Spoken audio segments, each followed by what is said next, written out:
네, 오늘은 마가복음 강의 14번째 시간이 되겠습니다.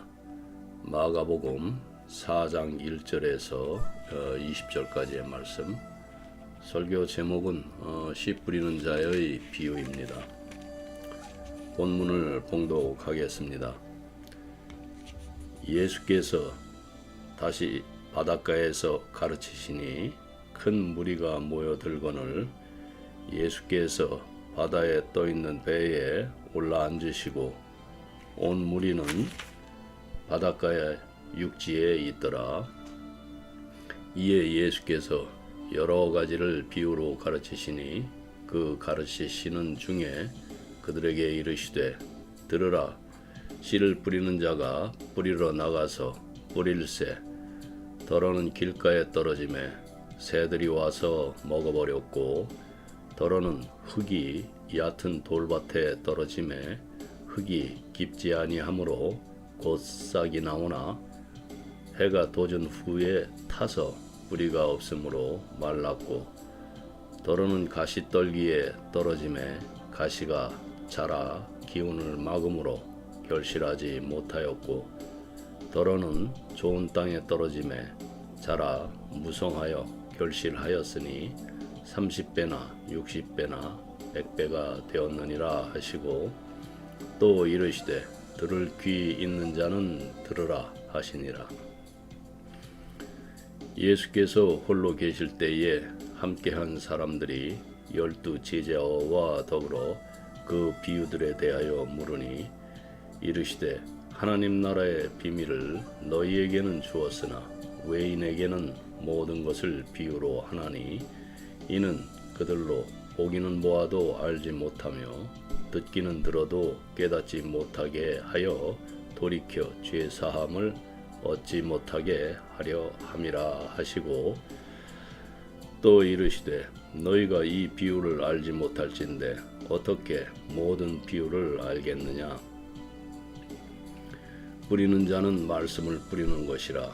말씀이 길가에 뿌려졌다는 것은 이들을 가리킴이니 곧 말씀을 들었을 때에 사탄이 즉시 와서 그들에게 뿌려진 말씀을 빼앗는 것이요 또 이와 같이 돌밭에 뿌려졌다는 것은 이들을 가리킴이니 곧 말씀을 들을 때에 즉시 기쁨으로 받으나 그 속에 뿌리가 없어 잠깐 견디다가 말씀으로 인하여 환난이나 박해가 일어나는 때에는 곧 넘어지는 자요 또 어떤 이는 가시떨기에 뿌려진 자니 이들은 말씀을 듣기는 하되 세상의 염려와 재물의 유혹과 기타 욕심이 들어와 말씀을 막아 결실하지 못하게 되는 자요 좋은 땅에 뿌려졌다는 것은 곧 말씀을 듣고 받아 30배나 60배나 100배의 결실을 하는 자니라. 네, 아멘. 4장은 비유로 시작하고 있습니다. 이 씨 뿌리는 비유는 공관복음서 새 복음서에 공이 등장을 합니다. 우리는 종종 예수께서 비유로 말씀하신 이유에 대한 잘못된 의견을 접할 때가 있습니다. 비유의 목적은 진리를 가리기 위함이 아니라 진리를 보다 잘 설명하기 위함입니다. 부연 설명이 없어서 이해하기 어려울 때도 있지만 듣는 사람들로 하여금 집중하도록 하기 위해서 종종 비유가 사용됩니다. 특히 씨 뿌리는 자의 비유는 여러분이 익히 알고 있는 비유이고 반드시 완전하게 이해하여야 하는 비유입니다. 왜냐하면 본문 13절에서 또 이르시되 너희가 이 비유를 알지 못할진대 어떻게 모든 비유를 알겠느냐 하셨기 때문입니다. 이 구절이 열쇠가 된다는 말이죠. 예수님의 의미에는 비유에는 일관성이 있다는 말씀입니다. 이 쉬운 씨 뿌리는 자의 비유가 담고 있는 내용은 하나님 나라와 예수 그리스도에 관한 것이기 때문에 씨는 하나님의 말씀이고 씨를 뿌리거나 심는다는 것은 말씀이 들려지고 전해진다는 의미입니다. 우리는 인생이나 인생에 관련된 문제들에 관심들이 참 많죠. 그 속에서 전달하고자 하는 바가 자연스럽고도 분명하게 나타나게 됩니다. 이처럼 예수께서 하신 각각의 비유 속에는 진리가 담겨져 있습니다. 하지만 그 진리를 직설적으로 가르치면은 듣는 사람이 받아들이기에 어려운 점이 있습니다. 그래서 비유의 형태로 말씀하십니다. 이것은 진리를 올바르게 전하면서도 듣는 사람들이 자연스럽게 받아들이게 하기 위함입니다. 어떤 비유는 사람들에게 쉽게 이해됐기 때문에 바리새인들이 그 예수님을 상당히 불쾌하게 생각하는 원인이 되기도 했습니다. 특히 바리새인들의 그 올바르지 못한 태도와 행동에 관해서 명확하게 지적해주고 있기 때문이죠. 때때로 비유 속에 암시된 가르침을 사람들이 그 즉시 깨닫지 못할 때 예수님은 그것을 제자들에게 자세히 풀어서 설명해 주기도 했습니다. 오늘 본문이 그런 경우인데요. 그러나 결론부터 말씀드리면은 비유를 통해서 예수님이 말씀하시고자 하는 것은 모두 하나님 나라에 관한 것, 즉 예수 그리스도의 그 십자가와 부활입니다. 윤리 도덕적인 이야기를 강조하는 것은 아닙니다. 물론 그러한 면에서도 우리가 교훈을 받고 있지만은 핵심은 하나님 나라와 예수 그리스도에 관한 이야기라는 것을 마음에 두고 임하시기 바랍니다. 4장 1절에서 2절까지 갈릴리 바다 주변의 그 들판은 많은 군중을 수용할 수 있는 반면에 언덕은 자연스럽게 연설자의 목소리를 투사를 하죠. 다시 한번 그 많은 군중은 예수님을 배에 태워 가르치게 합니다. 예수님이 그 사용하는 주로 가르치는 방법은 비유이죠. 비유는 이제 알려진 것을 끌어내어서 알려지지 않은 것을 가르치죠. 그래서 오늘 말씀의 배경은 유대교에서 그 안식년 사베디카리어라고 그러죠. 그 히브리어로는 쉐미타, 그 안식년이 있는데 성경적 규율에 따라 농사를 쉬는 해를 의미합니다. 이는 7년 주기로 돌아오면서 이 기간 동안 땅을 경작하지 않고 자연 그대로 두어야 했습니다. 물론 이 규율은 땅의 그 회복과 더불어서 가난한 자들에게는 그 수확물을 나누는 그런 사회적 정의의 의미를 담고 있습니다. 오늘날에도 그 과학적 농사법으로 휴지기를 갖지요. 누가 그 성경이 비과학적이라고 할 수 있겠습니까? 성경처럼 논리적이고 과학적이라고 언급되는 이유는 주로 그 안에 포함된 그 원리나 규범들이 자연의 질서와 인간의 삶에 긍정적인 영향을 미치기 때문이죠. 물론 성경은 이제 신앙적 문헌으로 쓰였기 때문에 과학적인 교과서는 아니지만은 그 내용은 과학적 원리와 조화를 이루고 있다는 말입니다. 그에 보면은 그 레위기와 민수기 등에는 그 질병 예방과 그 위생 관련 규정이 이렇게 포함되어 있습니다. 예를 들어서 그 감염병 환자를 격리하거나 또 시신을 접촉 후에 씻는 규정이 있다든지 이것은 현대의 그 전염병 예방 원리와 유사합니다. 그리고 방금 언급한 그 안식년은 오늘날 토양의 비옥도를 유지하고 또 지속 가능한 농업을 촉진하는 방식과 일맥상통하죠. 그리고 또 특정 동물의 섭취를 금지시키는 규정, 이런 것들은 당시에 알지도 못했던 생태학적 또 균형을 유지하거나 특정한 질병을 예방하는데 기여했을 가능성이 있습니다. 그러면서 또 창조의 또 질서를 통해서 성경에서는 자연과 우주의 조화를 강조를 하죠. 이것은 현대 물리학과 또 천문학이 발견한 우주의 정교한 구조와 조화를 또 상기시킬 수가 있습니다. 또 반면에 또 우리에게 또 도덕적 가르침은 인간 관계와 또 공동체의 조화로운 유지에 크게 기여하죠. 즉 심리학과 사회학에서 연구하는 인간 행동의 논리적인 측면과 연결될 수가 있겠습니다. 그래서 안식년을 짧게 요약을 하면은 안식년은 땅에게도 휴식을 주는 해라고 할 수가 있습니다. 밭이 휴경기에 들어가면은 땅은 못 쓰게 됩니다. 온갖 잡초가 다 올라오죠. 그런 밭을 모형으로 해서 지금 예수님이 비유를 말씀하시는 것입니다. 그것을 마음속에 그림으로 그려놓고서 다음 본문으로 넘어가겠습니다. 4장 3절에서 4절 예수께서 비유로 많은 것을 가르치셨지만은 마가는 특정한 비유에 초점을 지금 맞추고 있습니다.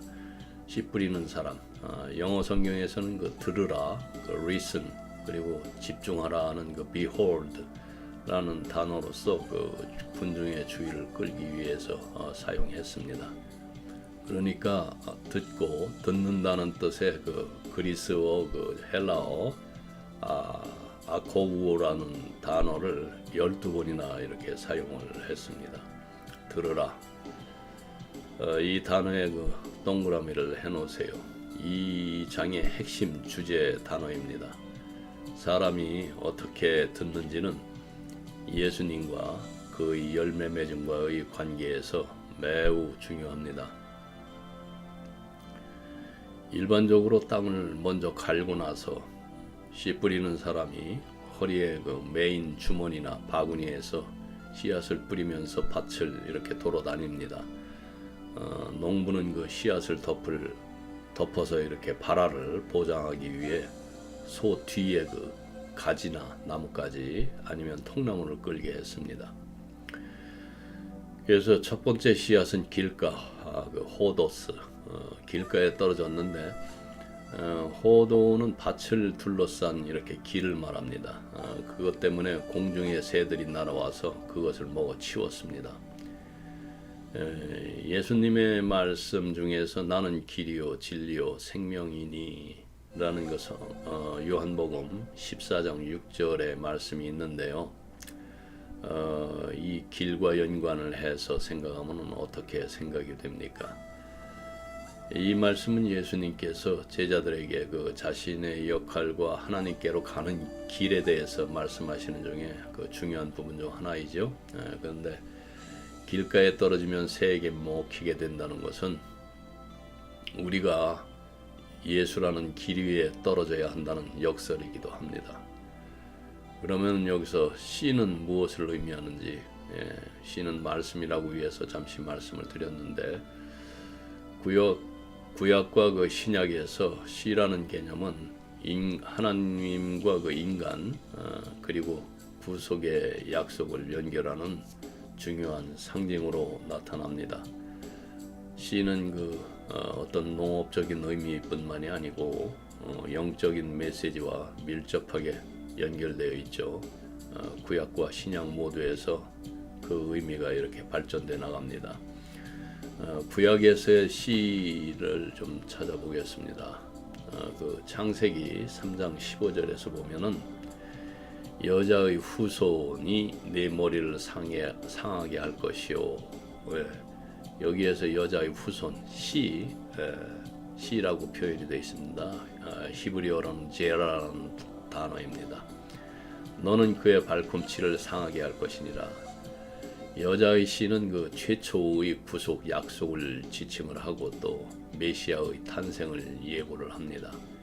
그리고 창세기 12장 7절에서 보면은 여호와께서 아브라함에게 이르시되 내가 이 땅을 내 자손에게 주리라.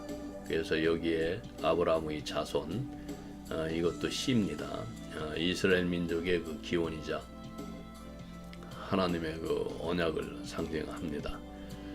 그 영어 성경 NIV에서는 offspring이라는 영어 단어를 사용했는데 이것은 이제 헬라어로는 세 가지 단어로 구분이 되는데 뭐냐면 스페르마라는 것이 있는데 종자, 씨, 후손을 의미합니다. 성경에서도 이제 이 offspring을 나타내는데 자주 사용이 됩니다. 그 예를 들어서 위에서 언급한 그 아브라함의 자손, 그리고 또 다른 단어가 있는데 테크논이라는 자녀 또는 아들, 딸과 같은 그런 의미로 자녀나 후손을 언급할 때 사용을 합니다.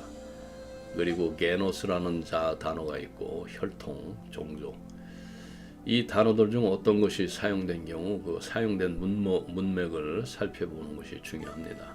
그래서 오늘의 그 말씀은 이제 보면 시편 89편 4절에서 그 내 씨를 영원히 견고히 하며 내 보좌를 대대로 세우리라.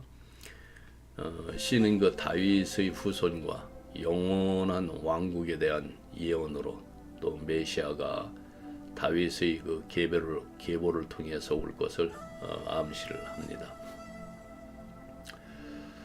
네, 신약에서의 그 씨, 이것은 요한복음 그 1장 1절과 14절을 잠시 보겠습니다.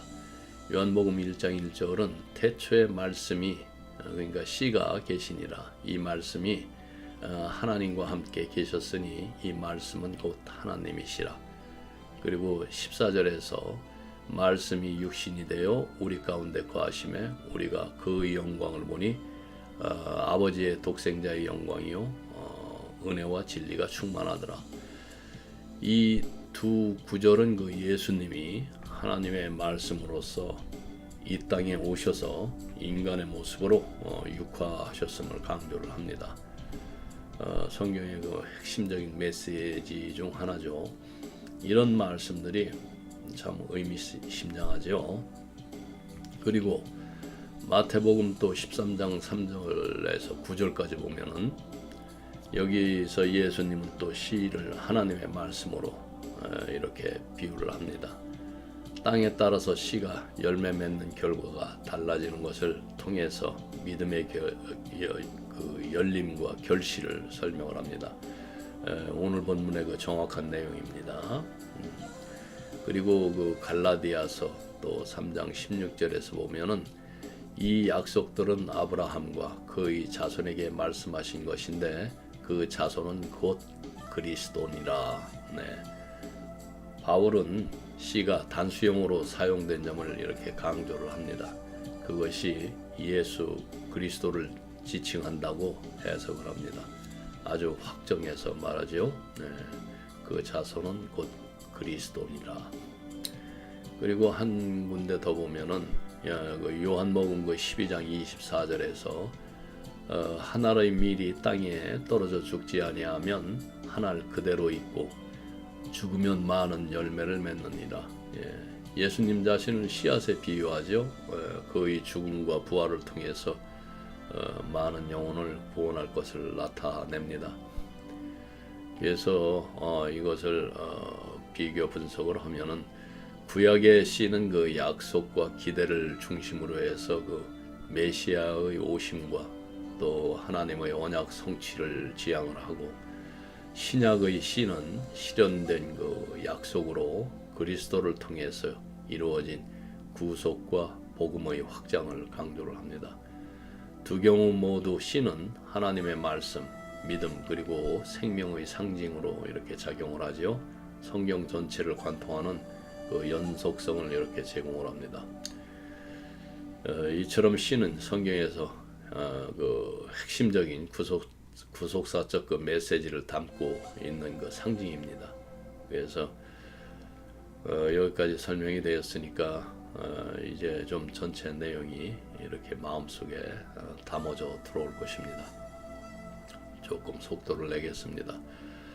4장 5절에서 6절 돌이 많은 땅은 뿌리가 깊이 자라는 것을 허락치 않습니다. 거기에 떨어진 씨앗은 재빨리 싹이 트이지만은 햇볕에 타서 시들어 버립니다. 그리고 4장 7절에서 8절 다른 씨앗들은 그 가시덤불에 떨어졌지만 가시에 먹혀서 열매를 맺지 못했습니다. 그래서 네 번째 무리는 이제 좋은 땅에 떨어져서 싹이 트고 자라서 열매를 맺었습니다. 이것은 열매를 맺은 유일한 씨앗이죠. 그 열매의 정도는 다양했습니다. 어떤 씨앗은 30배, 어떤 씨앗은 60배, 어떤 씨앗은 100배였습니다. 중요한 것이 이제 열매인데 4장 9절 예수께서는 들으라 라는 이 부름을 비유를 시작하셨지만은 들으라고 이렇게 권고하심으로써 또 마치십니다. 그의 말씀은 그 영적인 그 주의, 생각도 적용을 요구합니다. 즉 이 말씀이 그냥 우리가 좋은 밭이 되자는 것으로 끝나면 이제 안 되는 것입니다. 결국 이제 씨 뿌리는 자의 비유에 흥미를 느낀 이제 12 제자와 더 많은 제자들이 그 비유에 대해서 예수님에게 질문을 합니다. 하지만 먼저 예수님은 그 비유의 목적을 전반적으로 이렇게 밝히시죠. 비유는 제자들에게 하나님 나라의 그 신비, 즉 지금까지 감춰진 진리에 대한 그 지식을 드러내기 위해서 이렇게 고안되었지만은 동시에 밖에 있는 자들, 그들에게는 진리를 감추었습니다. 밖에 있는 자들은 그 예수님의 본의를 거부했고 더 깊은 이해에 이렇게 관여하지 못했죠. 마가복음 그 3장 31절에서 35절을 좀 참조를 하시기 바랍니다. 그래서 외인들에게는 그 11절에서 말하는 이 표현은 마가의 그 독특한 표현인데요. 외부인, 그러니까 믿음을 달리하는 사람들, 그러니까 진리를 받지 않는 사람들, 아니면 서기관들과 이제 바리새인들처럼 적대적인 집단을 말하는 거죠. 그들은 예수가 그 바알세불과 동맹했다고 비난하고 있었죠. 이것은 그 천국의 진리를 다른 영역의 그 용어로 이렇게 말함으로써 그 진리를 감추고 있기 때문에 어떤 설명이 없이는 비유를 이해하기가 좀 어렵습니다. 비유에 담긴 영적 진리와 그것에 대한 통찰력이 없으면은 비유가 이제 난해하고 또 자주 왜곡되기도 하죠. 따라서 그 비유들은 스스로 영적 소경이 되고자 하는 자와 또 적대자에게는 정죄가 되지만은 깨달은 사람에게는 안내와 축복이 됩니다. 제자가 된다는 것은 하나님 나라의 비밀을 깨닫기 시작하는 것이고 또 하나님 나라는 이러한 사람들에게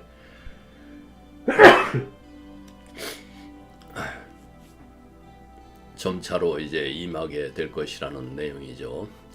하나님 나라의 비밀을 너희에게는 주었으나 이렇게 이해할 수 있겠습니다. 그리고 돌이켜 죄사함을 얻지 못하게 하려 함이니라.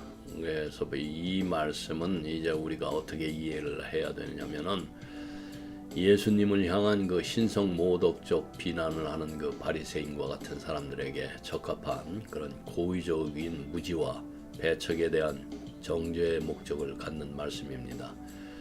예수께서는 그들의 운명을 이사야의 그 말로서 그 선포하고 있습니다. 그것은 저주받은 자들의 그 장송곡처럼 들리죠. 즉 이 비유가 마가복음 그 3장 31절에서 35절에서 예수를 찾아온 모친과 형제들에게 누가 내 모친이며 형제들이냐 하시고 지난주에 그 강의한 내용인데 예수께서 반문하시죠. 그리고 난 후에 바로 이 씨 뿌리는 자의 비유를 말씀하셨는데 그러니까 이 말씀은 구약의 이사야서 6장 9절에서 10절을 인용해서 말씀하신 것입니다. 구약 이사야 6장 9절에서 10절을 좀 보겠습니다. 여호와 9절 여호와께서 이르시되 가서 이 백성에게 이르기를 너희가 듣기는 들어도 깨닫지 못할 것이요 보기는 보아도 알지 못하리라 하여 이 백성의 마음을 둔하게 하며 그들의 귀가 막히고 그들의 눈이 감기게 하라. 염려하건대 그들이 눈으로 보고 귀로 듣고 마음으로 깨닫고 다시 돌아와 고침을 받을까 하노라 하시기로. 네. 이 인용한 부분을 이제 이 12절에서 마가복음 12절에서 이 말씀을 이해하는데 핵심이 됩니다. 그 이사야는 이제 기원전 700년 전의 선지자죠. 그리고 이사야는 왕족입니다. 하나님에게 택함을 받고 또 3년 동안 벌거벗고 또 돌아다닙니다. 물론 하나님이 그리 하라고 시킨 일입니다. 수염이 뽑히고 또 등짝을 얻어맞는 또 온갖 수모를 겪죠. 왕족이죠. 또 왕족인데 말입니다. 그냥 있었으면은 뭐 좋은 인생일 텐데 그리고 이 이사야에게 하나님의 영광이 또 나타납니다. 그는 이스라엘이 듣고 회개하지 않으려 했기 때문에 심판을 선고하도록 그 부름을 받았습니다. 하나님께로부터. 그들의 조상들처럼 현재 유대 민족도 듣고 이제 회개하지 못했죠. 따라서 그 외부인은 돌이키지 않도록 그들의 죄가 용서받지 않도록 더 많은 진리를 받지 못할 것이고 그들은 예수님의 진리를 거부하기 때문에 이미 받은 진리에 응답할 때까지 또 회개로 이끄는 더 많은 또 진리를 받지 못할 것입니다. 이 내용을 좀 쉽게 말하면은 이사야 선지자는 하나님의 말씀을 이스라엘 사람들에게 전하야 했는데 그런데 그 사람들은 이제 하나님의 말씀을 듣고도 이해하려 하지도 않았고 또 보아도 깨닫지 못했습니다.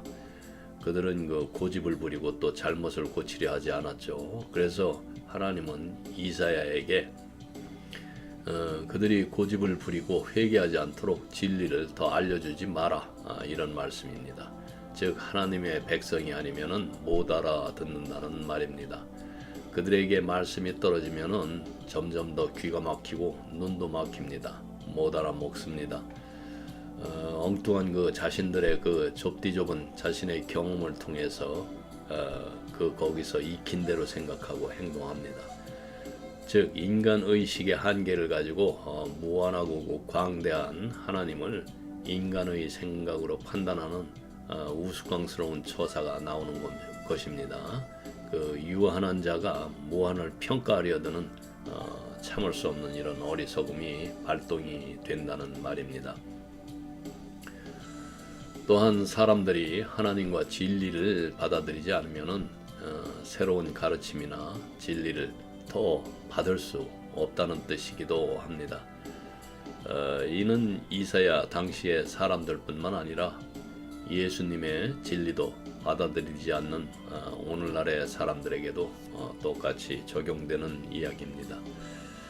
결국 먼저 주어진 것을 받아들이고 행동을 옮길 때 더 깊은 진리를 알게 된다는 것을 이 본문은 지금 말하고 있는 것입니다. 그래서 구약을 알지 못하면은 성경 해석에 문제가 생기고 구약 또한 신약에 대한 이해 없이 읽으면은 그냥 그거는 사람 죽이는 율법이 되지요. 그러므로 예수 그리스도로 귀결되지 않으면은 모든 성경의 그 구절들이 재앙이요 그 죽음이 됩니다. 예수가 거치는 돌이 된다고 하신 말씀이 바로 이것을 말하는 것입니다. 그래서 예수님이 걸림돌로 되는 성경 구절은 로마서 9장 32절에서 33절을 보면은 그들이 믿음으로 하지 아니하고 행위로 하려 함이라 부딪힐 돌에 부딪혔느니라. 기록된 바 보라 내가 시온에 부딪히는 돌과 거치는 반석을 두노니 그를 믿는 자는 부끄러움을 당하지 아니하리라 함과 같으니라. 여기서 예수님은 이제 부딪히는 돌로 이렇게 묘사가 되죠. 믿음이 아닌 행위로 의를 이루려는 그런 율법으로 이루려는 자들에게 장애물처럼 이제 여겨진다는 의미입니다. 그리고 하나 더 보면은 베드로전서 2장 7절에서 8절을 보면은 너희 믿는 자들에게는 보배이나 믿지 아니하는 자들에게는 건축자들의 그 버린 그 돌이 모퉁이의 머릿돌이 되고 또한 부딪히는 돌과 거치는 반석이 되어 그들의 말씀에 순종하지 아니하므로 넘어지나니 이는 저희를 이렇게 정하신 것이라. 네, 이렇게 정하신 것이라고 말합니다. 여기서도 예수님은 믿는 자들에게는 보배로운 존재이지만은 불신자들에게는 넘어지게 하는 돌로 비유를 합니다. 이러한 구절들은 예수님의 메시지가 같은 말씀인데 어떤 이들에게는 구원의 기쁨이 되지만 다른 이들에게는 그들의 그 불순종이나 불신앙으로 인해서 걸림돌로 여겨질 수 있음을 이렇게 표현합니다. 이런 비유들은 깊은 영적 의미를 담고 있다고 볼 수 있죠. 그렇듯이 본문에서 그 수많은 군중이 예수님 옆에 그리고 바깥에 북적댑니다. 그리고 설교를 예수님이 하세요. 예수님이 그런데 비유로 하세요. 그냥 알아듣게 뭐 쉽게 하면 좋은데 그래서 제자들이 묻지요. 왜 이렇게 비유로 말씀하세요? 왜 그럴 필요가 있지요? 그러니까 예수님이 그 이사야의 내용을 이제 인용을 해서 대답을 해주신 것입니다. 그러면서 이제 그 평행 구절인 마태복음 13장 10절에서 마가복음 4장 10절에서 12절의 그 평행 구절은 그 지금 말씀드린 마태복음 13장 10절 그리고 누가복음 8장 9절에서 10절입니다. 이 두 복음서에서도 예수님께서 비유로 말씀하시는 이유에 대한 설명들이 나옵니다. 그 각 복음서는 조금씩 다르게 서술되었지만은 핵심 메시지는 비슷합니다. 그래서 예수님이 천국의 비밀을 아는 것이 너희에게는 허락되었으나 저희에게는 아니 되었나니 이렇게 말합니다. 좀 얄밉게. 그래서 성경 해석이 누구에게는 허락되고 누구에게는 허락되지 않았다는 것입니다. 이게 무슨 말인가요? 예수님이 오셔서 말씀을 전하셨는데 알아듣지 못하는 말씀으로 그리고 하는 행동도 또 뭐 안식일을 위반해가면서 병 고치고 벼이삭 따먹고 또 세리 창녀와 또 포도주 잔을 또 기울이고 또 먹고 마시고 그래서 먹기를 탐하고 포도주를 좋아하는 자라고 이렇게 낙인을 찍죠. 바리새인들이. 이사야를 하나님이 보내면서 말씀을 알아듣게 하고 와라 그렇게 말씀하지 않고 못 알아먹게 해라. 다시 한번 그 이사야 6장 8절에서부터 관련 구절을 좀 볼까요? 또 내가 또 주의 목소리를 들은 적 이르시되 내가 누구를 보내며 누가 우리를 위하여 갈고 그때에 내가 가로되 내가 여기에 있나이다 나를 보내소서 여호와께서 가라사대 가서 이 백성에게 이르기를 너희가 듣기는 들어도 깨닫지 못할 것이요 보기는 보아도 알지는 못하리라 하여 이 백성의 마음으로 둔하게 하며 그 귀가 막히고 눈이 감기게 하라. 염려컨대 그들이 눈으로 보고 귀로 듣고 마음으로 깨닫고 다시 돌아와서 고침을 받을까 하노라. 내가 가로되 주여 어느 때까지니까 대답하시되 성읍들은 황폐하여 거민이 없으며 가옥들에는 사람이 없고 이 토지가 전폐하게 되며 사람들이 여호와께 멀리 옮기워서 이 땅 가운데 피한 곳이 많을 때까지니라.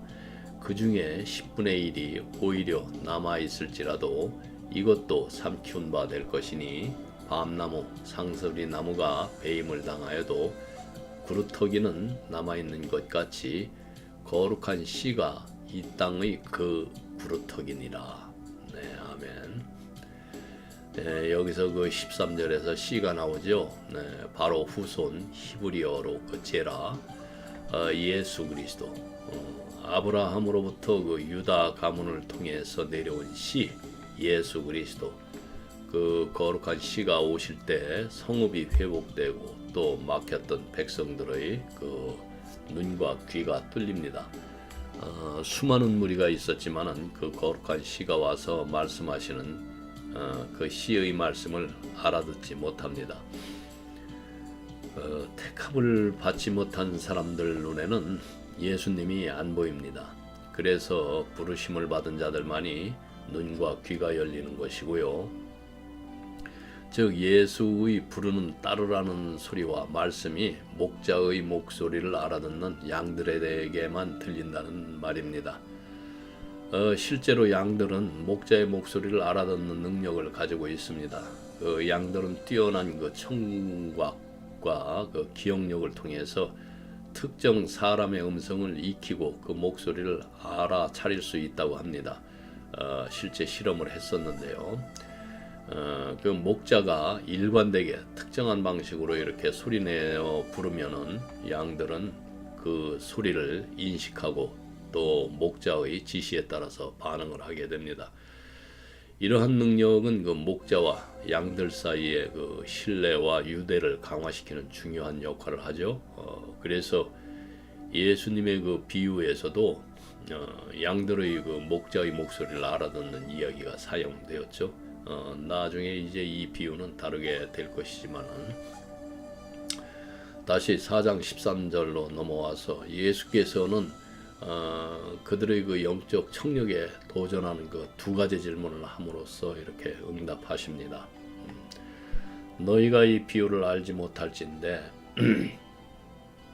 그게 첫 번째. 그리고 두 번째 질문, 그러면 어떻게 모든 비유를 깨달을 수 있겠습니까? 그들이 하나님의 그 왕국의 비밀에 입문했음에도 불구하고 둔한 것에 예수님께서 놀라신 것을 이제 암시를 합니다. 그리고 그 씨 뿌리는 자의 비유가 다른 비유에 대한 그 해석적 그 지침이라는 것을 암시를 합니다.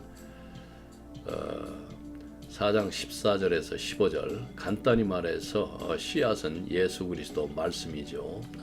길가에는 말씀을 듣지만 믿지 않는 완고한 마음이 있습니다. 사탄은 그 말씀을 빼앗는 도구이죠. 4장 16절에서 17절 돌이 많은 땅에 뿌려진 씨앗은 싹을 틔우지만 깊은 뿌리를 내릴 수 없게 됩니다. 그래서 태양이 식물을 재빨리 시들게 할 것입니다. 이들은 기쁨으로 말씀을 즉시 받은 사람들입니다. 씨앗이 싹트고 생명이 나타났지만 영적 진보는 부족했습니다. 자신 안에 뿌리가 없다는 것은 영적 깊이가 부족하다는 것을 말하는 것입니다. 그러니까 말씀 때문에 환난이나 박해가 일어나면 조금의 고난이 오면 즉시 넘어집니다. 원망하고 미성숙한 신자들은 그 영적 확고함의 뿌리가 없어서 넘어지기 쉽고 따라서 인내하지 못한다는 말입니다. 4장 18절에서 19절 가시덤불 사이에 떨어진 씨앗은 이제 말씀을 듣고 자라기 시작하는 사람들을 나타내지만은 말씀은 그 이 세상의 걱정, 문자적으로는 이제 염려입니다. 그리고 재물의 그 속임수와 다른 것들에 대한 욕망에 의해서 질식을 합니다. 여러분들은 이 같은 그 가시덤불이 말씀을 질식시키지 않도록 마음을 지키는데 주의해야 합니다. 여기서 말하는 기타 욕심은 본문에서 이생의 그 쾌락, 세상의 영에 취한 그 감각의 세계를 말합니다. 그 자체로는 악한 것이 아니지만은 우리는 높고 거룩한 것을 갈망함이 있어야 합니다. 즉 자신의 그 정신 세계를 그 높은 차원으로 예수 그리스도를 통해서 올려놓으려는 그 의지가 있어야 한다는 말입니다. 그러니까 탐욕, 그 비탄, 공포, 욕망, 분노, 자만심의 그 낮은 차원에서 용기를 기점으로 하는 그런 변화하려는 의지와 함께 받아들임, 즉 성령의 자신을 맡김으로써 사랑, 평화의 단계로 자신을 그러한 의식 수준으로 올려놓기 위한 의지를 발동해야 한다는 말입니다. 그렇다고 저는 그 행위를 말함이 아닙니다. 오늘날 그 구원이 행위로가 아니고 믿음으로라는 것을 모르는 사람들은 없습니다. 그런데 믿음이 뭐냐면은 보이지 않는 것을 실제로 받아들이는 힘이거든요. 보이지 않는 것을, 그래서 히브리서에 나오잖아요. 믿음을 단순히 감정이나 희망이 아니라 하나님께 대한 확신으로 묘사를 합니다. 즉 믿음은 우리가 아직 보지 못한 것들이나 이루어지지 않은 약속들에 대한 그 확고한 신뢰를 의미하는 겁니다. 근데 하나님은 성도에게 그 믿음을 발휘할 기회를 주신단 말이에요. 은닉되어 있는 그 하나님 나라와 하나님을 볼 수 있는 힘을 주시죠. 보이는 것을 보는 것은 인식한다고 하지 믿음이라고 하지 않습니다. 그러니까 무슨 기적을 보고 아니면 신유 사역이니 어쩌고 저쩌고 하는 것들, 그 병 낫는 기적 좋아하는 그 것들, 이런 거 좋아하지 말라는 말입니다. 근데 병이 나아도 금방 또 죽어요. 지난 강의 그 11번에서 저는 여러분을 신의 대리인이라고 불렀습니다. 그 뜻은 예수를 믿는 사람은 신의 대리인으로서 파괴될 수 없다는 이렇게 말씀을 드렸는데, 그 말은 신앙을 가진 여러분들에 대해서 여러분들의 영혼은 신의 보호를 받기 때문에 영적으로는 절대적으로 안전하다는 믿음을 나타내기 위해서 드린 말씀입니다. 또한 신의 대리인이라는 그런 표현은 신앙을 통해서 하나님을 지금 대표하고 있죠. 여러분 가케인들이 그 사랑과 정의, 용서와 같은 그런 신의 가치를 세상에 전파하는 역할을 한다는 뜻을 내포하고 있습니다. 삶 속에서. 그래서 간단히 말해 하나님이 함께 하신다는 믿음 때문에 여러분들은 어떤 위협에도 흔들리지 않는 그 내적 강함을 가지고 있다는 말이에요. 안식을 설명하면서 드린 말씀입니다. 즉 이 세상의 어려움, 또 고난, 심지어는 그 육체적인 죽음도 성도들의 영혼을 파괴할 수 없다는 의미입니다. 왜냐하면은 하나님과의 관계를 통해서 여러분은 이미 영원한 생명, 즉 천국에서의 삶을 약속받았다고 믿는 것은 하나님을 신뢰하기 때문입니다. 그런데 무엇이 그리도 여러분을 불안하고 염려하게 만드는 것인지 마음에 평상심을 잃지 말고 흔들리지 말라는 말입니다. 성령께서 함께 내주에 계신 여러분들이니까요. 호세아서 그 14장 3절을 좀 보겠습니다. 우리가 아시리아의 구원을 의지하지 아니하며 말을 타지 아니하며 다시는 우리의 손으로 지은 것을 향하여 너희는 우리의 신이라 하지 아니하리니 이는 고아가 주께로 말미암아 긍휼을 얻음이니이다 할지니라. 우상 숭배의 그 죄와 그러한 우상들이 환난 때 그들을 구해낼 수 없다는 것을 고백하는 그런 내용인데요. 고아처럼 무력하며 하나님의 그 연민이 필요하다는 것을 고백하는 본문이죠. 우리는 하나님의 사랑 안에서만 번성할 수가 있습니다. 그런데 이 인간 저 인간 무리지어 쫓아다니면서 우상 숭배로 자신의 손으로 만든 인간들의 그 작품에 무릎을 꿇고 난리를 지금 현재 치고 있는 상황인데요. 기독교인들의 생명력은 죽은 그런 소외된 그런 자들이 아니고 하나님입니다. 하나님. 여러분의 생명력을 그 하나님이 보여주시고 있지 않습니까? 예수 그리스도가 보여주었고 또 성령께서 임재해 계시고 여러분 안에 이것이 무슨 소린지 아직도 모르는 사람이 있는 것 같습니다. 우리는 그 하나님의 형상으로 창조가 되었습니다. 즉 무슨 말인고 하니 신과 닮은 성품의 그 형상으로 창조되었다면은 우리는 무한한 존재의 그 속성을 지녔다는 말입니다. 하나님이 그렇게 성령으로 도장을 꽝 찍으셨는데 우리가 이룰 수 없는 완전함을 하나님이 보증하시고 또 영광을 나타내는 삶에 온전히 자신을 헌신해야 하는 여러분들이 그런 여러분들이 사이비 무슨 자칭 목사나 우상 숭배자를 떼지어 쫓아다니면서 열광하는 것이 이것이 사랑과 이성을 방사해야 하는 그 중심체로서의 하나님의 자녀인 자신을 알고 있느냐 하는 여러분들의 이 사회에 대한 책임 그리고 기독교인으로서의 책임감을 묻는 그 질문입니다. 그렇게 되면 여러분은 물체가 됩니다. 바로 이사야서 그 64장 6절에서 말하는 그 더러운 옷, 즉 똥걸레가 된다는 것입니다. 당장 모든 행위들을 중지하시기 바랍니다. 사람이 그 타인과의 관계뿐 아니라 자기 자신의 관계에 있어서도 하나님이 주신 것이 아닌 그 비이성적인 열정에 빠져들 때에 그것을 이제 우상숭배 또는 자기숭배라고 합니다. 그래서 그렇게 예수님이 자기를 부인하고 나를 따르라 그렇게 강조하신 것입니다. 권력에 대한 그 지나친 욕망에 사로잡힌 사람은 자신이 가진 그리고 다른 사람의 그 삶의 풍요로움과 가능성을 절대 깨닫지 못합니다. 이런 상태에는 일종의 그 정신적 혼란으로 인해서 정신환자 수준이 되지요. 외부의 목적을 이루려는 그 강한 욕망에 지배당합니다. 명예와 돈도 마찬가지입니다. 명예와 돈에 대한 집착에 빠진 사람은 결국 그것들을 우상처럼 섬기게 되죠.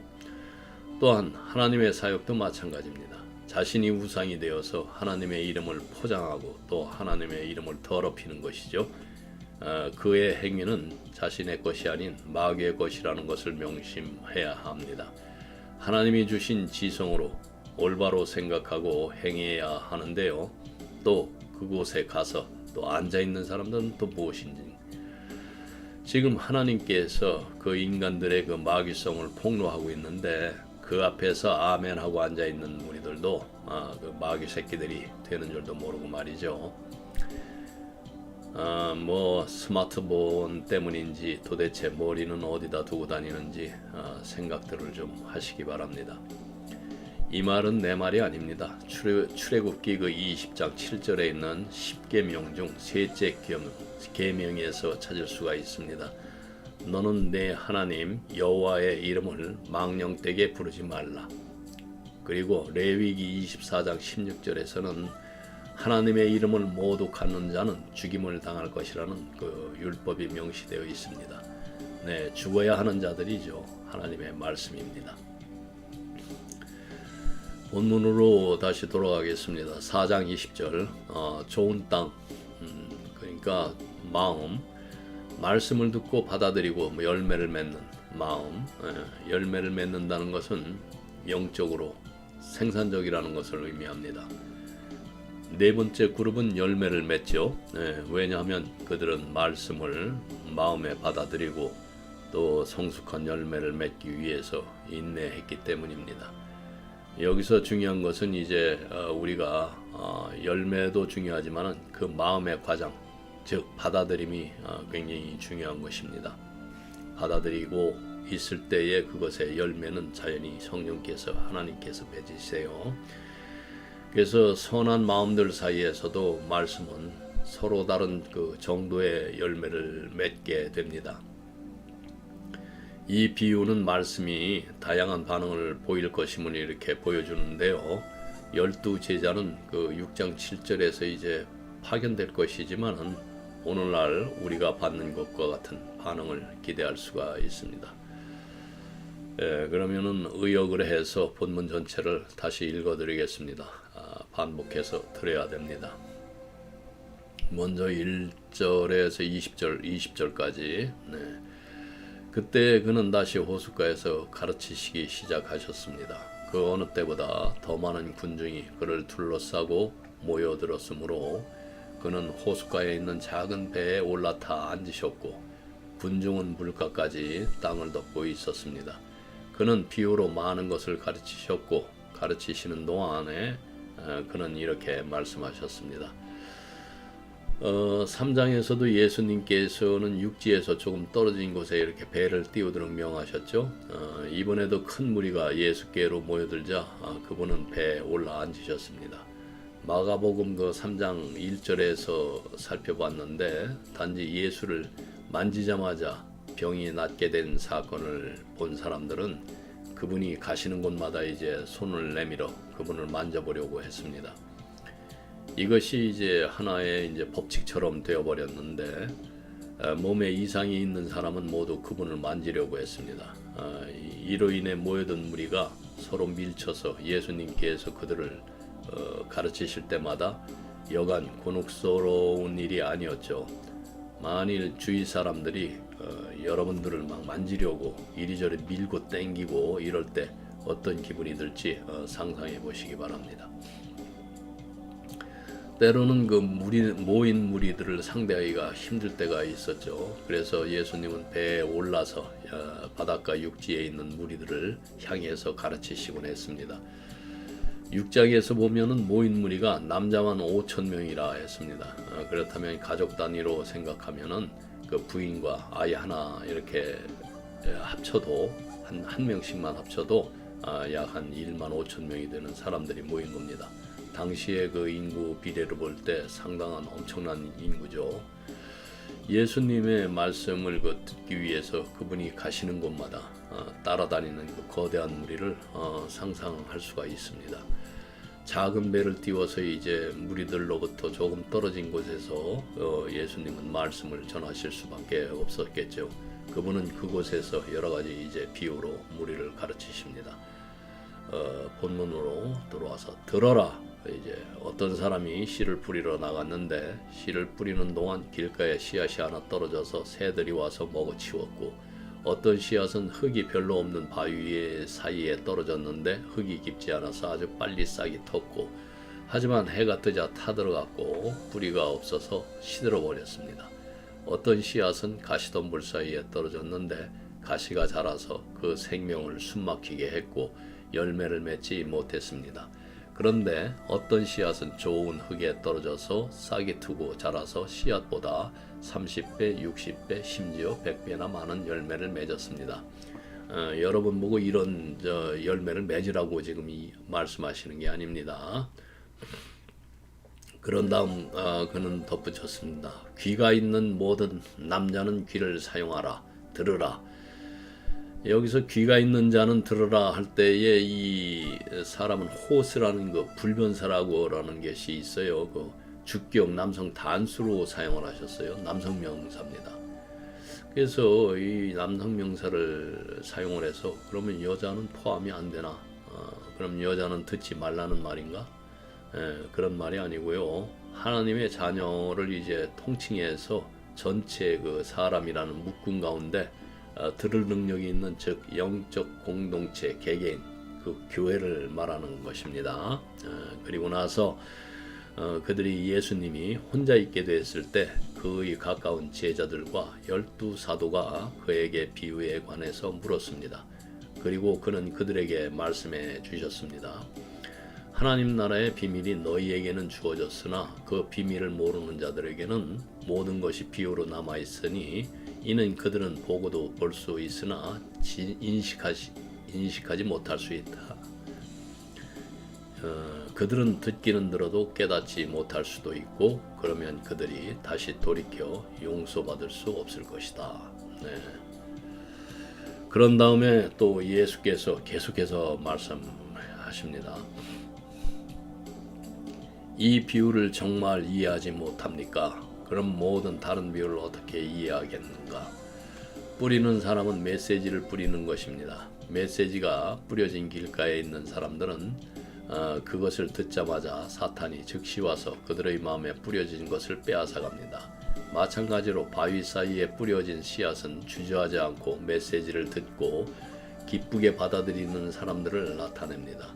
그러나 그들은 진정한 뿌리가 없으며 메시지 때문에 환난이나 박해가 일어나면 오래가지 못하고 즉시 믿음을 포기합니다. 그리고 가시덤불 사이에 뿌려진 씨앗이 있습니다. 이들은 메시지를 듣지만 이 세상의 걱정과 부의 거짓된 매력과 온갖 다른 야망이 스며들어서 그들이 들은 것에서 생명을 숨막히게 하고 그들의 삶에 수확을 내지 못하는 사람들입니다. 좋은 땅에 뿌려진 씨앗이란 말씀을 듣고 받아들여 수확하는 사람들을 뜻합니다. 받은 것보다 30배, 60배, 심지어 100배의 수확을 거두는 사람들이죠. 예, 호숫가와 그러한 그 평화와 고요함 속에서 예수님의 목소리는 이제 물가에 몰려든 군중들에게 이렇게 퍼져나갑니다. 마가는 예수님이 비유로 많은 가르침을 하셨다고 말하면서 여기서 두 가지를 언급을 합니다. 우리는 비유로 가르치는 것의 그 지혜에 대해서 약간 좀 의아해 할 수 있지만은 예수님은 듣는 사람들을 알고 계셨어요. 예. 공식적인 가르침은 금방 잊혀지지만은 정신적인 그림을 만들어내는 이야기는 훨씬 더 쉽게 마음속에 간직되고 나중에 또 묵상할 수가 있습니다. 우리는 그 당시 씨 뿌리는 사람의 겉보기에 그 낭비적이고 비효율적인 모습에 또 의아해할 수 있습니다. 한 사람은 얕은 바구니에서 씨앗을 극히 비옥한 땅에 뿌렸고 나중에 원시적인 쟁기로 이렇게 쟁기질을 하죠. 하지만 첫 단계에서 씨앗은 심각하게 이제 위험에 처합니다. 어떤 사람들은 들판을 둘러싼 길, 당시에는 그 울타리가 없었습니다. 어떤 것은 땅이 깊지 않은 바위투성이 땅에 떨어지고 어떤 것들은 가시투성이 땅에 떨어지고 그런 가시는 우리의 그 엉겅퀴와는 다르고 우리는 것을 매우 흔한 그 아랍의 그 잡초인 니부크라는 잡초가 있습니다. 그게 굉장히 강한 그 잡초인데요. 이 잡초가 싹을 틔우면은 뭐 옥수수나 뭐 그와 비슷해 보인다고 합니다. 결국에는 그 강인한 본성 때문에 농사 후자의 그 생명을 질식을 시킵니다. 이런 이 어린 시절부터 이런 우화를 알고 있는 이제 우리 중 많은 사람들이 여전히 그 요점을 놓칠 수가 있는 것은 하나님의 그 말씀, 즉 메시지는 순전히 힘으로 사람들에게 이렇게 강요되지 않습니다. 그 어떤 치유나 또 위에서 말씀을 잠시 드렸는데 엑소시즘 같은 이런 표현으로 믿도록 강요되지 않았다는 말입니다. 그 성장과 재생산의 그 본질적인 힘을 가진 그 하나님의 말씀은 사람들의 마음에 뿌려지고 또 세상의 어떤 곡물과 마찬가지로 상실이나 또 파괴에 또 취약하기도 합니다. 예수님의 이 경고, 그러니까 9절에서 또 이르시되 들을 귀 있는 자는 들으라 하시니라. 이 말씀은 방금 말씀하신 그 내용이 깊고 심각한 진실을 담고 있다는 것을 듣는 사람들에게 전달하기 위한 것입니다. 그들은 그것을 듣게 되는 특권을 누리지만은 그것이 실제로 무엇을 의미하는지 생각할 책임도 있습니다. 그래서 오늘 여러분들이 하나님의 말씀을 듣는 것은 여러분들에게 전달하기 위한 것도 있지만은 여러분들이 실제로 이것이 무엇을 의미하는지 생각할 그 책임이 있다는 것, 이거 여러분들 명심하시기 바랍니다. 어떤 의미에서 그 하나님의 복음은 공개된 비밀이지만 다른 의미에서 그것은 여전히 미스터리입니다. 얕거나 또 뭐 게으르거나 마음이 교만한 사람들에게는 기독교 신앙의 그 위대한 진리가 모호하거나 심지어 터무니가 없습니다. 만약 그 사람들이 이 세상의 그 가치관에 휩쓸려 살도록 내버려 두면은 그들은 영적인 진리를 제대로 이렇게 보지 못하게 됩니다. 예수님께서는 이런 현상을 이제 설명하시기 위해서 그 이사야 6장 10절을 인용을 하셨죠. 그 하나님은 이사야에게 이렇게 말씀하십니다. 이 백성의 마음을 둔하게 하고 그들의 귀를 막으며 눈을 감기게 하라. 그들이 혹시라도 눈으로 보고 귀로 듣고 마음으로 깨닫고 돌아와서 치유받을까 염려한다. 이 말씀은 그 요한복음 12장 40절과 사도행전 28장 26절에서도 반복이 됩니다. 요한복음 12장 40절 그들의 눈을 멀게 하고 마음을 완고하게 하셨다. 그래서 그들이 눈으로 보고 마음으로 깨닫고 돌이켜 치유받지 못하게 하셨다. 네. 사도행전 28장 26절 너희가 듣기는 들어도 깨닫지 못하고 보기는 보아도 알지 못한다. 이 말씀이 이제 의미하는 것은 사람들이 하나님의 진리를 거부하고 그 세상의 방식에 따라서 살다 보면은 점점 더 영적으로 눈이 멀고 마음이 굳어진다는 것입니다. 하지만 이것이 영원히 치료될 수 없다는 뜻은 아닙니다. 신약은 이런 영적 무지와 또 완고함이 매우 흔한 현상이라고 강조를 하죠. 예수님의 십자가와 부활을 깨닫지 못하는 한 사람들에게 그것이 걸림돌 혹은 어리석은 것으로 여겨질 것이라고 이렇게 성경은 말합니다. 고린도전서 1장 23절에서도 이렇게 말합니다. 우리는 십자가에 못 박힌 그리스도를 전합니다. 이는 유대인에게는 꺼리끼는 것이요 이방인에게는 미련한 것입니다. 그리고 이러한 현상은 오늘날에도 여전히 동일하게 나타납니다.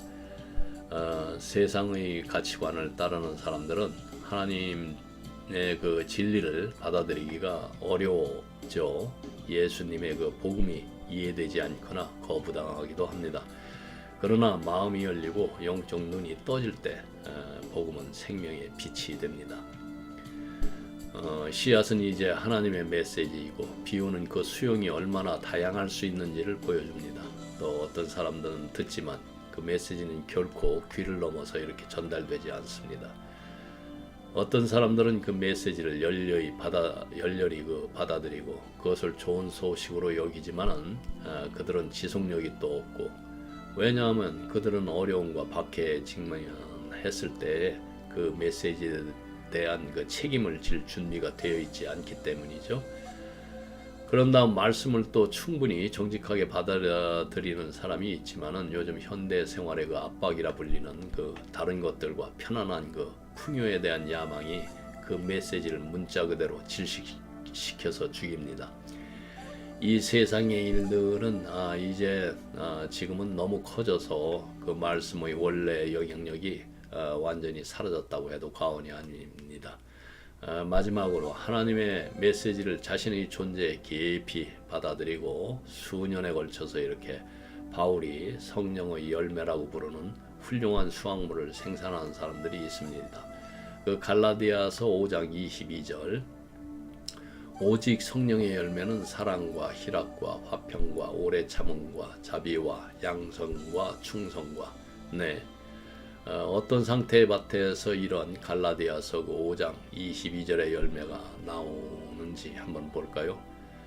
로마서 3장 10절에서 18절까지를 잠시 보겠습니다. 아담 이후에 태어난 모든 인간들의 상태를 묘사해 놓은 구절입니다. 10절 기록한 바 의인은 하나도 없으며 깨닫는 자도 없고 하나님을 찾는 자도 없고 다 치우쳐 한 가지로 무익하게 되고 선을 행하는 자는 없나니 하나도 없도다. 저희 목구멍은 열린 무덤이요 그 혀로는 속임을 베풀며 그 입술에는 독사의 독이 있고 그 입에는 저주와 악독이 가득하고 그 발은 피 흘리는데 빠른지라 파멸과 고생이 그 길에 있어 평강의 길을 알지 못하였고 저희 눈앞에 하나님을 두려워함이 없느니라 함과 같으니라. 모든 인간은 열매를 맺을 수 없는 그 황폐한 밭과 같은 상태이죠. 길가밭, 돌짝밭, 가시밭과 같은 상태라 말입니다. 하지만 그런 불가능해 보이는 밭에 생명의 씨앗이 떨어져서 하나님의 생명력, 즉 말씀을 통해서 돌과 가시를 해치고 비옥한 땅으로 변화가 됩니다. 이러한 변화가 바로 복음의 핵심이죠. 우리 사회에서는 오랜 시간 동안 그 무례함, 거짓말, 폭력에 대한 비판, 특히 하나님이 두렵지 않느냐는 질문이 사라진 지 오래됐습니다. 그 결과 인간들은 점점 완악해지고 또 교만해서 뻔뻔해진 모습으로 살아가고 있습니다. 그러한 태도를 가진 사람들이 고개를 높이 들고 마치 독사처럼 목에 힘을 주는 모습은 교만과 뻔뻔함의 그 상징입니다. 성경에 따르면 목에 그 힘을 주는 행동은 독사와 같은 본성을 나타내고 또 이러한 이유로서 하나님은 인간을 목이고 든 짐승, 그 출애굽기 32장 9절 또 신명기 9장 6절에서 이렇게 비판하셨습니다. 오늘 본문의 비유는 하나님의 왕국을 설교하거나 가르치는 모든 사람에게 아주 익숙한 내용이었죠. 하나님의 메시지가 사람들에게 전달될 때 종종 본문과 같은 일들이 발생한다는 것 우리 모두 알고 있습니다. 예수님은 말씀이 전달될 때 그것이 취약할 수 있다는 점도 또 미리 아셨습니다. 이것은 다소 현실적이지만 우리에게 위로를 주기도 합니다. 이후 다른 비유에서는 이제 말씀의 그 강점에 대해서 배우게 되겠지만은 여기에서는 현실적이고 신중한 경고를 전하는 예수님의 모습을 볼 수가 있습니다. 마지막으로 로마서 3장 23절에서 24절을 보겠습니다. 모든 사람이 죄를 범하였음에 하나님의 영광에 이르지 못하더니 열매를 맺지 못했단 말입니다. 즉 돌짝밭 길가밭 가시떨기 밭이라는 말입니다. 그리스도 예수 안에 있는 구속으로 말미암아 하나님의 은혜로 값없이 의롭다 하심을 얻은 자가 되었느니라. 이것을 구원이라고 말합니다. 이 씨 뿌리는 자의 비유는 예수님의 복음의 메시지이고 좋은 소식이고 형편없는 인간들에게 영원한 생명, 그러니까 구원을 가져온 좋은 소식입니다. 여러분은 절대로 스스로 이렇게 옥도가 되지 못합니다. 예수의 그 십자가와 부활이 아니면은 40일 금식 기도를 서너 번을 하고 이빨이 몽창 빠져도 평생 동안 1000일 기도를 하고 3000배를 올려도 여러분의 구원은 요원합니다. 1500년 동안 40명의 저자를 통해서 기록된 역사를 여러분이 지금 마주하고 있는 것입니다. 논리적으로도 그 한치의 오차도 없는 그 시대를 초월한 이 말씀이 기적이 아닌가요? 기적을 다른 곳에서 찾지 마시라는 말입니다. 그리고 세상의 그 가치관으로 이 복음을 인간이 믿을 수 있는 것은 아닙니다. 우리 조상도 아니고 저 팔레스타인 또 우리하고는 별 친숙하지도 않은 이야기를 말입니다. 오늘날에도 그 편안함과 사치의 환경보다 그 스트레스와 긴장의 환경 속에서 철저히 그리스도인의 삶을 사는 것이 더 쉽습니다. 즉 오늘의 이 사회적, 정치, 경제적 환경의 그 총체적인 위기와 위협이 신앙 회복의 때이며 또 그 기회가 지금이라는 것을 여러분에게 성령께서 알려주고 있는 것입니다. 하나님의 뜻에 따라서 분리된 사람들을 성도라고 부릅니다. 즉 거룩한 자. 여러분을 성도 그리스도를 따라서 그 신앙의 모범을 따라 거룩하고 헌신적인 삶을 살았던 사람들을 성인이라고 부르죠. 이 엄청난 단어에 대해서 그리고 신의 그 충분함, 즉 충만이 여러분으로 인해서 하나님의 그 영광을 나타내는 것입니다. 오늘 이 비유의 말씀을 깊게 생각해 보시기 바랍니다. 여러분은 함부로 되는 대로 살 수가 없는 사람들입니다. 성령이 내주에 계시기 때문이죠. 네, 오늘은 여기까지 하겠습니다. 기도하겠습니다.